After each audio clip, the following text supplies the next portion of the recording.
This 17 News at Noon podcast is brought to you by Clinica Sierra Vista. Welcome back to the 17 News at Noon podcast, where we share your news on your schedule. Well, good day. I'm Elena Rusk. A local school district kept its doors closed today due to a shooting threat. An alert was posted this morning on the county superintendent of schools website saying Mojave Unified School District will be closed today due to the threat posted on Instagram. School officials say the district has been in contact with California City Police regarding the social media threat, which was directed at California City High School. Police have not been able to identify who posted the threat or if it's credible. As a result, police recommended the high school be closed today, and the district decided to close all 6 campuses out of extreme caution and concern for the safety of staff and students. School officials say it's still unknown if school will be back in session tomorrow. Meanwhile, a young boy is under arrest in Tehachapi after a school threat posted there yesterday. The 12-year-old boy, whose name has not been released because of his age, was arrested Monday morning after Tehachapi Unified School District staff notified police of a post made on social media, quote, indicating he looked like he was going to pull a school shooting. Police say the boy is not a student in the district but lives in the Tehachapi area. His parents owned several guns that police say were properly secured in the home, and they voluntarily surrendered those guns to officers. The TPD says they consider any threat towards students or school campuses to be extremely serious and urge members of the public to report these threats immediately. Police also encourage parents to actively monitor the social media activity of their kids. Well, now to your 17 Crime Watch. A man was wounded in a shooting at the Amtrak station in Bakersfield yesterday.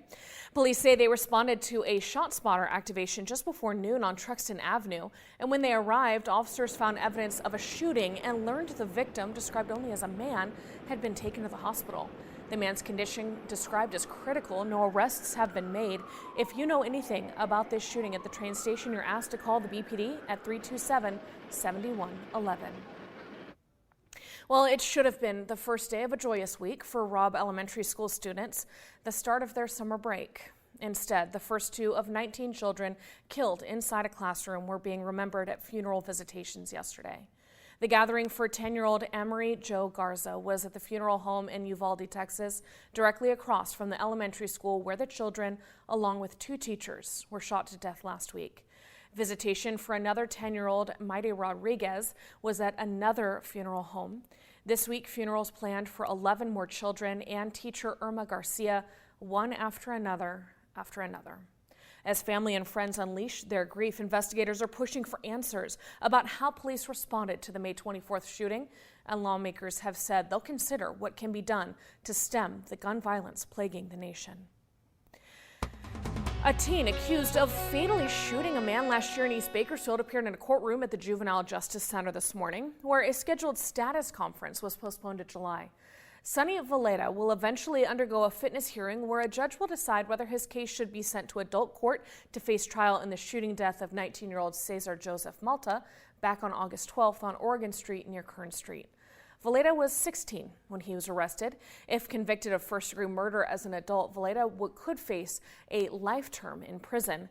A conviction as a juvenile would result in him being released by the time he returns 25. And a 28-year-old man is due in court tomorrow facing charges of vehicular manslaughter and hit and run following a crash that killed a person Saturday night. Bakersfield police say it happened about 8:40 at Highway 178 and Alfred Harrell Highway. According to Bakersfield police, investigators say a woman driving a vehicle traveling southbound on Alfred Harrell crashed with a pickup truck allegedly driven by Alvarez traveling westbound on Highway 178. The department said the woman died at the scene. She has been identified by the coroner's office as 56-year-old Morgan Barber. The driver of the pickup truck ran from the scene. That accused driver identified again as 28-year-old David Alvarez. He was arrested and booked Sunday into the Kern County Jail and is expected to face a judge tomorrow. And we have learned the name of another woman killed in a crash near that area the next night. The coroner's office says Eugenia Esperanza Villarreal, aged just 23, was the passenger killed in a rollover crash Sunday night along Alfred Harrell Highway near Hart Park. The CHP says the crash was reported around 8:10 p.m. when the car rolled off the road and landed in a ditch. Villarreal pronounced dead at the scene. No other information is currently available. And out of pedestrian safety, we have also learned the name of a man hit and killed while crossing the street in southwest Bakersfield. 55-year-old James Earl Posey Jr. was hit by a car on Newstein Road near Bell Terrace Saturday night after about 10 p.m. He was taken to Kern Medical, where he was pronounced dead. The driver was not hurt and remained at the scene, cooperating with the investigation.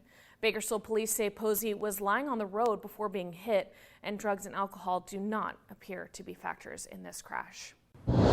Hello, this is Tim Callahan with Clinica Sierra Vista, and we're excited to unveil the Community Health Center of the Future, our comprehensive care center.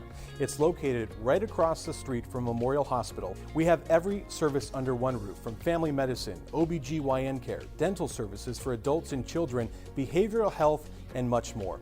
So find your way to better care at Clinica Sierra Vista this year at our comprehensive care center. Visit our website, clinicasierravista.org, for the latest on this project. We'll see you soon. Well, 17 News is your local election headquarters, and it is down to the home stretch to June 7th and California's primary election. About a week out from the election, and so far 8% of ballots are in. According to Political Data Inc.'s ballot tracker, 1.7 million mail-in ballots have been returned to the more than 22 million that were sent out. Turnout so far is heavily Democratic, with the party's registered voters accounting for 52% of those ballots turned in. Voters next month, in just a week, will pick potential candidates for statewide offices, including the governor and attorney general. The two candidates with the most votes in these races will move on to the general election in November. Well, now to education news. Statistics show about 1 in 6 children experience a developmental delay. But according to a 2022 study, kids born during the pandemic have nearly twice the risk of developmental delays in communication and social development. First 5 Kern is dedicated to helping families with children ages newborn to 5 to thrive. Kevin Bartle with First 5 Kern joined us on Sunrise today to talk more about how kids have been affected by the pandemic and what parents can do to help. You know, you have to take everyday opportunities yourself to kind of promote that brain growth. We know that 80 to 90% of a child's brain grows before the age of 5. So in First 5 California has a Talk, Read, Sing campaign that really talks about fostering that brain growth. You know, music, talking, reading, forming words, those type of things. It literally helps the mind grow neural connections and get their synapses firing and everything. So take everyday opportunities, read a short book every night before bed, sing songs in the car. Read the cereal boxes in the grocery store. Take everyday opportunities to talk to your child, to read to them, to sing them songs, and, as a parent, just kind of foster that kind of brain growth. Now, there's a free resource to evaluate your child to see if they are having a delay. It's called Help Me Grow, and it offers free developmental screenings through ages and stages questionnaires, which are scientifically produced, age-appropriate screenings that can identify potential areas of concern in fine and gross motor skills, communication, and social-emotional development. This can be done online for free by the parents or over the phone through a developmental specialist at 211 that is available in English and Spanish. You can learn more at first5kern.org/helpmegrow. Now to the coronavirus and news that Governor Gavin Newsom has tested positive for COVID-19. He met with the Prime Minister of New Zealand 2 days before testing positive for the virus. The governor says he plans to continue to work remotely and will remain in isolation through at least Thursday. The governor has also received a prescription for Paxlovid, the antiviral treatment that has been proven effective against COVID-19. So now to the latest case numbers here in Kern County as Public Health updated their dashboard this morning to show 845 new positive cases, but no new deaths attributed to COVID-19. State data shows we still have 30 patients hospitalized with the virus in Kern County, with 5 patients in intensive care units. Now to your 17 Health Watch, as health officials are reporting the first potential cases of human-to-human transmission of monkeypox in the U.S. 4 new cases were detected over the weekend, including 2 in California and 1 each in Colorado and New York.